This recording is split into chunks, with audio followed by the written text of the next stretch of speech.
છેલ્લા 4 દિવસથી અમરેલી જિલ્લામાં પડી રહેલા વરસાદ હવે ખેડૂતો માટે ઘાતક સાબિત થઈ રહ્યો છે। માત્ર મગફળી જ નહીં પરંતુ સોયાબીન અને કપાસના ઉભા પાકને પણ નુકસાન થયું છે। રાત દિવસ પરસેવો પાડીને તૈયાર કરેલો મગફળીનો આ પાક ખેડૂતોના ઘર સુધી પહોંચે એ પહેલા જ નષ્ટ થઈ ગયો। સાથે પશુઓના માટેનો ઘાસચારો બગડી ગયો છે।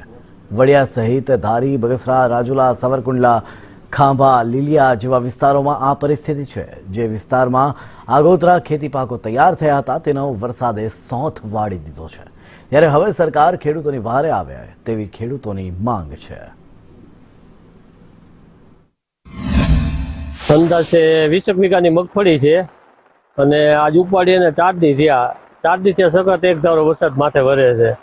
આ સારો છે એ આપણા ભાગમાં નથી, ઢોરના ભાગમાં નથી અને મગફળી માલિપા બાટી ગઈ છે અને સારો તો ગાયોને ખવડાવો એના માટે કાંઈ કોઈ જાતનું અમારું કાંઈ કામ આવે એમ નથી, કારણ કે 4 દિવસથી એક ધારો વરસાદ વરે છે અને હવે એમાં કાંઈ લઈ શકે એમ નથી। કાંઈ ખેતરો અત્યારે પાણી ભરેલા છે અને 30 વીઘાની આ મગફળીમાં પાથરા પલળી ગયા છે।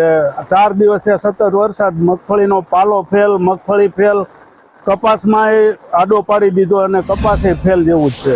વડિયા કુકાઓ પંથકની અંદર ગત દિવસથી જે અવિરત વરસાદ પડી રહ્યો છે ત્યારે સંદેશ ન્યૂઝની ટીમ પહોંચી છે વડિયા તાલુકાનું જે હનુમાન ખીજડીયા ગામ છે અને આ ખેડૂતોના ખેતરની રિયાલિટી ચેક કરવા માટે।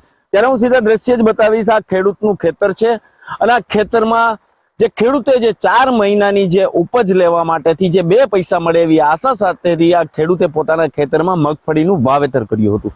જોકે 20 વીઘામાં વાવેતર કરેલું છે અને હાલ અત્યારે મગફળીના જે પાથરાઓ છે ઉપાડેલા છે અને એમની માથે અત્યારે આ વરસાદ વરસી રહ્યો છે।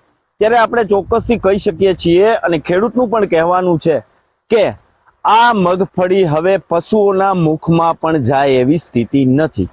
સરકાર દ્વારા ફૂલ નહીં તો ફૂલની પાખડી રૂપે ખેડૂતોને સહાય મળે તેવી ખેડૂતો હનુમાન ખીજડીયાના આશા રાખી રહ્યા છે।